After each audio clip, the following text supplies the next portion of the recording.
大家好，歡迎收睇雜不楞頻道，我係主播謝之筆。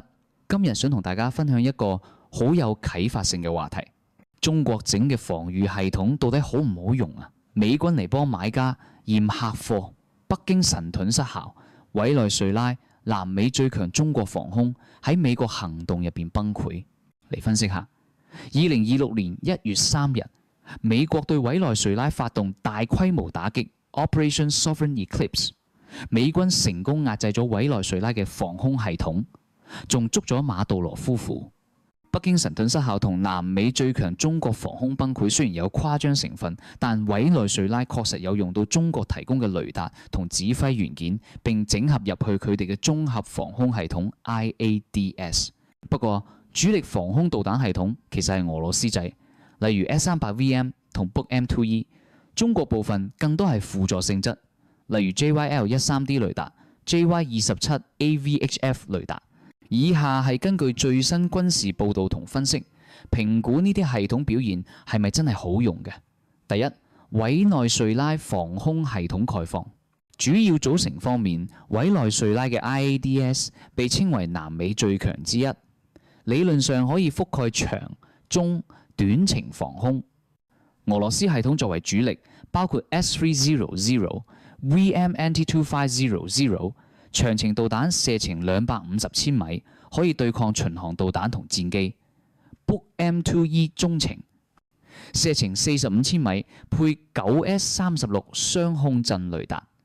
Petora 2M 短程點防禦，同埋 Su-30 Mk 二戰機空中攔截。中國系統就係做輔助，包括中國出口嘅 JYL 一同 JY-27A 雷達，用嚟做早期預警同目標追蹤，並整合入去指揮中心。呢啲被形容為北京神盾嘅類比，類似中國 HQ9 系統，但委內瑞拉冇直接買 HQ9 導彈。中國元件強調低頻 VHF 波段，聲稱可以偵測隱形目標，但實戰入邊要依賴整體系統。評價方面，紙面上係好用，可以抵禦區域威脅，例如哥倫比亞，但制裁導致維修困難、系統老化。中國部分被宣傳做反隱形，但缺乏實戰驗證。第二，喺美國行動入邊嘅表現，崩潰事實係成件事入邊，委內瑞拉防空系統完全失效。美軍低飛飛機，包括 MH-47G 直升機同埋爆炸都冇遇到任何攔截，行動只係持續咗30分鐘。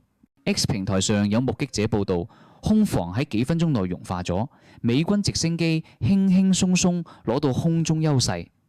具體情況包括 Buk M2E 發射器喺拉卡魯塔空軍基地被摧毀，相片見到直接命中，殘骸周圍係附近巴士都爛晒。S-300VM 電池冇啟動，一粒導彈都冇發射過。Su-30 Mk 二戰機冇起飛，冇任何報導顯示中國雷達成功偵測或引導過反擊。成個 IADS 被美軍嘅 SAT 抑制敵方防空，操作搞到癱瘓，冇任何回擊火力。唔好用嘅證據包括美軍冇損失任何資產。委內瑞拉副總統承認唔知馬杜羅去咗邊，反映指揮鏈已經崩潰。Fox News 報導話，空防系統未能即時偵測美國攻擊，回應系統被禁用。第三，失效原因分析。技術因素方面，首先係美國優勢，美軍用咗 EA-18G Growler 干擾吊艙同 EC-130H 電子戰飛機，先壓制雷達同通訊，等個系統變到又盲又聾。隱形科技，例如 F-35可能有參與，同埋精準導彈，例如 AGM-114 Hellfire 都繞過咗偵測。中國 VHF 雷達理論上可以反隱形，但實戰入邊被電子戰淹沒咗。其次係系統老化，制裁導致零件短缺。超過一半長程雷達根本行唔到，中國元件都要持續維修，但腐敗同預算被挪用，搞到效能下降。非技術因素超出美國科技方面，包括人才流失，受過訓嘅操作員大量移民，剩翻嘅人經驗不足，搞唔掂咁複雜嘅設備。仲有內部問題。X 貼文暗示美軍可能賄賂咗士兵，關閉系統、制裁同孤立，令俄中支援中斷，系統慢慢退化。整合不足方面，中國雷達雖然先進，但同俄羅斯導彈整合得唔完美，搞到成個系統好脆弱。比較翻情況類似烏克蘭戰爭，俄系防空面對西方電子戰嗰陣經常失效。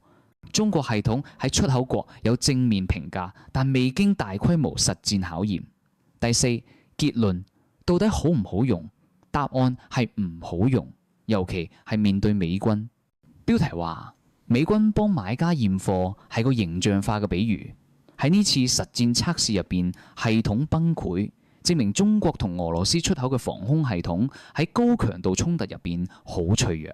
對中國嚟講，呢件事幾尷尬，宣傳嘅神盾失效，可能會影響未來出口，但都要睇情景。對區域威脅可能有效，但對超級大國就冇晒力。